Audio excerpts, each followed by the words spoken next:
Oke, Assalamualaikum warahmatullahi wabarakatuh. Selamat malam teman-teman sekalian. Perkenalkan, aku Gatra Hadi Mutibowo dari Angkatan 2020.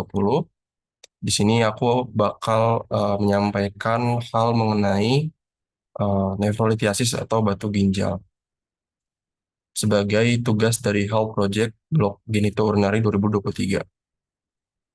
Jadi sebelumnya aku di sini bakal menyampaikan beberapa konten dari apa itu batu ginjal, gejala, faktor risiko, tata laksana, dan juga yang terpenting adalah cara mencegahnya. Jadi yang pertama itu kita harus tahu mengenai batu ginjal sendiri dan yang paling pentingnya kita perlu tahu eh, di manakah posisi ginjal itu sendiri dalam suatu tubuh manusia. Nah, jadi ini merupakan tampak dari eh, ginjal sendiri, di mana ginjal ini hanya mempunyai dua buah di kanan dan kiri di badan kita.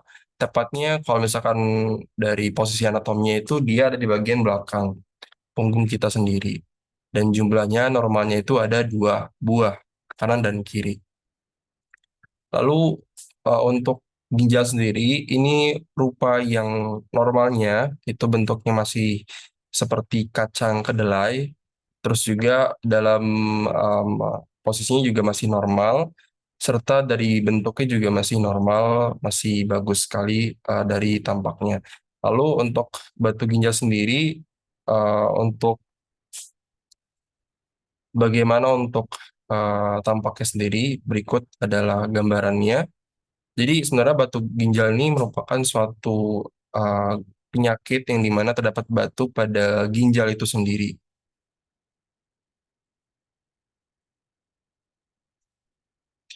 Selanjutnya, untuk batu ginjal sendiri itu ada beberapa macam. Yang pertama ada asam urat, yang kedua ada struvit, dan yang ketiga ada kalsium. Jadi kalau misalkan untuk yang batu asam urat sendiri, itu biasanya terjadi pada pasien-pasien yang biasanya terkena suatu penyakit yang namanya itu gout. Kalau yang untuk batu struvit sendiri itu biasanya pada pasien yang mengalami infeksi dari saluran kemih. Untuk yang batu kalsium itu biasanya disebabkan suatu kalsium fosfat ataupun kalsium oksalat ataupun bisa dari kedua unsur tersebut.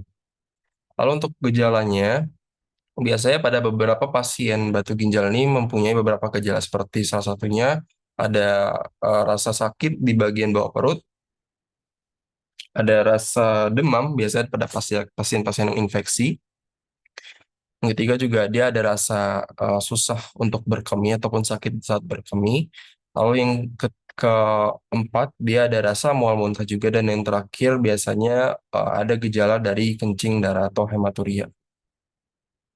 Lalu untuk faktor risikonya dari pasien batu ginjal sendiri itu untuk yang pertama dia ada riwayat batu di keluarga, lalu ada riwayat batu pada usia muda, ada penyakit asam urat dan juga pada komposisi urin itu sendiri.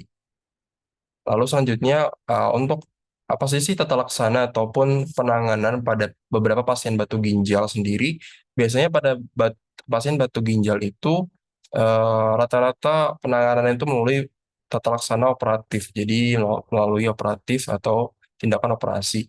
Yang pertama itu adalah SWL atau extracorporeal shockwave lithotripsy. Jadi ini merupakan alat yang dimana untuk menghancurkan batu ginjal melalui suatu gelombang kejut ya bahasa awamnya. Jadi nanti batu ginjal itu dihancurkan lalu akan eh, biasanya nanti akan pecah seperti kerikil-kerikil kecil dan nanti akan keluar sendiri lewati saluran kemih.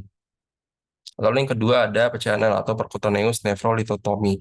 Jadi di sini nanti pasien itu akan dilakukan suatu operasi apa ya terbuka melalui percutaneous atau melalui kulit untuk diambil batu ginjal itu sendiri. Lalu yang terakhir itu ada uretroskopi. Biasanya nanti batu ginjal ini diambil melalui saluran kemih melalui uretra, melalui VU dan juga melalui ureter. Selanjutnya, yang terpenting bagaimana cara mencegah dari batu ginjal sendiri atau nefrolitiasis ini. Yang pertama dan yang paling terpenting adalah meminum air putih minimal 2 liter per hari itu untuk rekomendasi dari WHO sendiri. Kalau yang kedua, konsumsi makanan dengan kandungan kalsium ataupun mineral lain secukupnya saja dan tidak berlebihan. Lalu yang terakhir adalah diet rendah garam tentunya untuk mengurangi risiko dari terjadi suatu batu ginjal. Dan terakhir ini untuk referensinya atau daftar pustaka dari nefrolitis atau batu ginjal. Mungkin cukup dari saya. Terima kasih untuk perhatian dari teman-teman.